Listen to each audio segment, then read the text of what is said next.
un communiqué vient de tomber, un mini remaniement, Arlette Chabot, avec plusieurs ministres qui ont été posé leur démission. Alors, effectivement, Jacqueline Gourault, on sait, a été nommée au Conseil constitutionnel. Donc, elle est remplacée par celui qui était son secrétaire d'État, Joël Giraud. On apprend aussi que Nathalie Elimas, secrétaire d'État auprès du ministre de l'Éducation nationale, eh bien, ne fera plus partie du gouvernement. Alors, vous allez peut-être nous expliquer pourquoi. Voilà. En revanche, tout ça est assez limité, hein, encore une fois, parce que ce qu'on attendait avec la déclaration, l'entrée en campagne d'Emmanuel Macron, c'était des bouleversements plus importants. On citait le ministre de l'Agriculture, Julien Denormandie, pour diriger sa campagne. On disait que Gabriel Attal, porte-parole du gouvernement, deviendrait porte-parole du candidat. Pour l'instant, en tout cas, rien ne bouge de ce côté. Alors, Gabriel Attal est ô combien utile, évidemment, aujourd'hui, comme porte-parole, parce qu'il y a, encore une fois, cette guerre, effectivement, en Ukraine. Quant aux conséquences économiques des sanctions, les répercussions sur l'économie française, évidemment, le ministre de l'Agriculture est ô combien concerné et peut-être va-t-il rester en place jusqu'à quand? Il y a le salon de l'agriculture. De toute façon, c'est pas maintenant qu'il va partir. Donc, on va voir. Donc, c'est tout petit. Alors on dit quoi? On dit un remaniement technique, c'est comme ça qu'on dit. Un remaniement technique très limité ce soir, qui correspond à la nomination de Jacqueline Gourault au Conseil constitutionnel. Frédéric Dabi, ça signifie quoi pour la campagne, selon vous? Rien que sur ça, on voit à quel point l'événement ukrainien après l'agression russe bouleverse ce qui était attendu. Le départ de Gabriel Attal, la montée en puissance dans la campagne de Julien de Normandie, compte tenu des conséquences sans doute de la guerre en Ukraine sur le prix des matières premières, du blé, des produits agricoles. Il était difficile de faire partir ou bien d'éclipser, si je puis dire, Julien de Normandie. De la même manière, dans un contexte où je parlais d'absence de fin de règne, c'est ni positif ni négatif, c'est un président qui va passer de la casquette du président-candidat au candidat-président de manière permanente, et il a besoin de relais, et notamment d'un porte-parole. C'est vrai que par rapport aux anciens porte-parole depuis le début du quinquennat, c'est clair que Gabriel Attal fait le job et a acquis un vrai crédit chez les Français. Alors j'aimerais qu'on regarde cette nouvelle affiche de campagne qui va s'afficher sur nos écrans. Emmanuel Macron avec vous qui est aussi le nom de cette fameuse chaîne YouTube.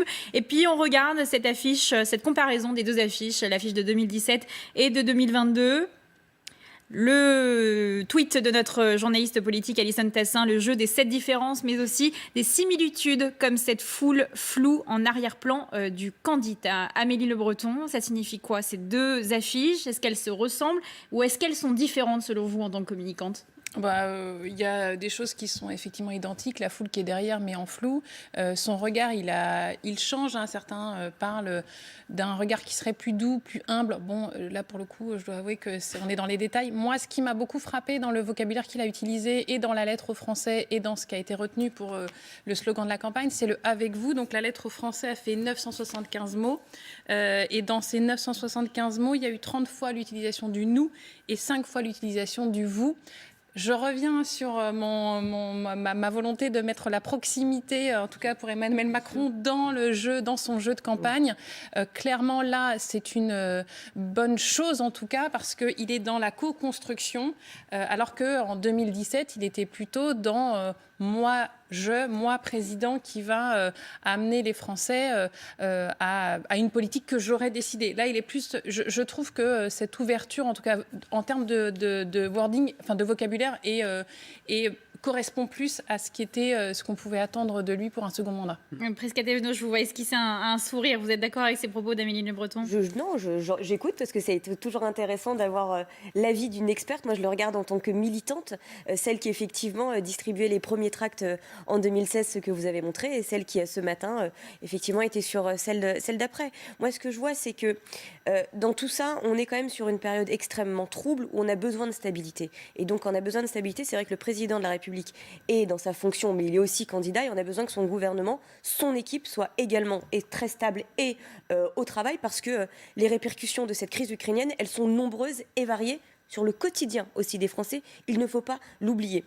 Et cette élection présidentielle, ça reste quand même un moment extrêmement fort, extrêmement important, puisque je le disais tout à l'heure, c'est le choix d'une nation sur son avenir.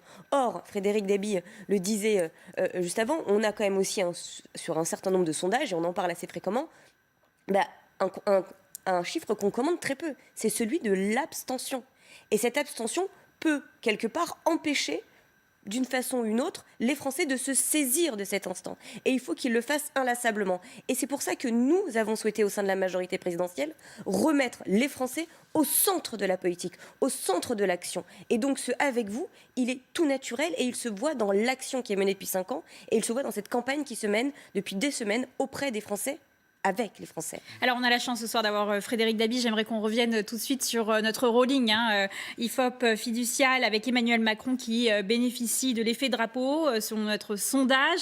Il enregistre en une semaine une hausse spectaculaire de 3 points et rassemble à l'heure actuelle 29% des intentions de vote. On voit après, en dessous, Marine Le Pen qui se stabilise à 17%, Emmanuel Macron qui reste toujours en tête, Éric Zemmour émarge à 12% contre 15,5% vendredi dernier, soit une chute de 3,5 points. La baisse des extrêmes redonne de l'air également à Valérie Pécresse qui revient au-dessus d'Éric Zemmour à 14% des intentions de vote et Jean-Luc Mélenchon qui reste leader incontestable de la gauche. On le voit à droite, bien en dessous des intentions de vote d'Emmanuel Macron. Frédéric Dabi, on emploie souvent cette expression en politique, il boxe dans le vide. Est-ce que c'est le cas ? Maintenant, ce n'est plus le cas puisque le président devient président candidat, même s'il a bien fait comprendre. On a entendu aussi ce matin ce qu'a dit Stanislas Guerini. Pas de débat, il ne fera pas une campagne classique. Il va peut-être se rapprocher de la campagne de 88 de François Mitterrand, la France unie, où il était complètement en surplomb. Alors c'est une époque qui n'a bien sûr rien à voir avec celle que l'on connaît, pas de crise internationale à ce moment-là. Maintenant, c'est vrai que son entrée en campagne, les proches d'Emmanuel Macron redoutaient une chute dans les enquêtes d'opinion. Ça avait été le cas, par exemple, de Giscard d'Estaing quand il s'était présenté en 81. Là, c'est vrai que la crise ukrainienne a, je dirais, amplifié la logique de distinction. C'est-à-dire que la présidentielle, c'est qui ferait mieux que le président sortant sur toute une série de sujets. Et avec l'hypertrophie du sujet international, il joue sur du velours de ce point de vue-là. Et c'est vrai qu'il a quand même 12 points d'avance sur Marine Le Pen. Il n'était qu'à 5 ou 6 points ou 8 points il y a encore quelques jours avant cette crise. Et puis, je suis frappé de voir à quel point son socle s'est élargi et s'est solidifié. Pour la première fois, il atteint maintenant 87% d'électeurs sûrs de leur choix. C'est alors que du fait de ce positionnement central, on pouvait imaginer un scénario catastrophe pour lui, à savoir que son aile droite retourne par exemple chez Valérie Pécresse. Dans notre rolling, il prenait 20% de l'électorat François Fillon, c'est monté à 27%. Son aile gauche, les macronistes de gauche, soient tentés par un vote, Jadot, Mélenchon, Hidalgo, etc. Ça ne m'en prend pas le chemin. Et c'est vrai qu'il a une structure de vote attrape-tout, c'est-à-dire qu'il n'y a peu de différence, peu d'oscillations dans les catégories générationnelles, sociales. Il n'y a que chez les chômeurs où il est en dessous de 15%. Ça n'empêche pas, et c'était ce qu'il a voulu faire passer dans ce premier épisode de cette série, le candidat, que rien n'est joué, qu'on est quand même dans un quinquennat complètement fou du point de vue de l'actualité politique et avec une opinion publique qui s'est réseau socialisée, dans le sens où elle est beaucoup plus éruptive, elle bouge beaucoup plus et elle digère nettement plus vite les événements. Prisca Thévenot, on parle de cet effet drapeau avec cette guerre en Ukraine. C'est quelque chose qui sensibilise les partisans de l'AREM ou pas ? Ce qui se passe en Ukraine nous sensibilise bien évidemment, en dehors même de cette campagne des présidentielles. Mais par rapport aux sondages, moi j'aimerais juste rappeler, attention, les sondages ne votent pas, les Français, oui. Les gens, oui. Et encore une fois, on a deux choses, si on veut vraiment commenter les sondages. C'est le premier, c'est l'abstention, j'en parlais justement avant. Et il faut absolument que l'ensemble des Français se saisissent de ce moment démocratique extrêmement inédit. Et on sait à quel point c'est important aujourd'hui. Et ensuite, non, on n'est pas en train de se satisfaire de sondages. Parce que la situation, justement, géopolitique est celle qu'on connaît. Il serait parfaitement indécent pour moi, ce soir, de venir me gargariser en disant, vous voyez, nous sommes en tête des sondages. Ça serait absolument insupportable. Ce que les Français attendent de nous aujourd'hui, nous, les responsables politiques, ce n'est pas de commenter, mais c'est bien de faire. Ce que fait le président de la République dans le cadre de sa mission depuis 5 ans, pour les Français, avec les Français, dans le cadre de cette crise géopolitique. Et c'est ce qu'il propose de continuer à faire avec responsabilité et humilité sur les 5 prochaines années.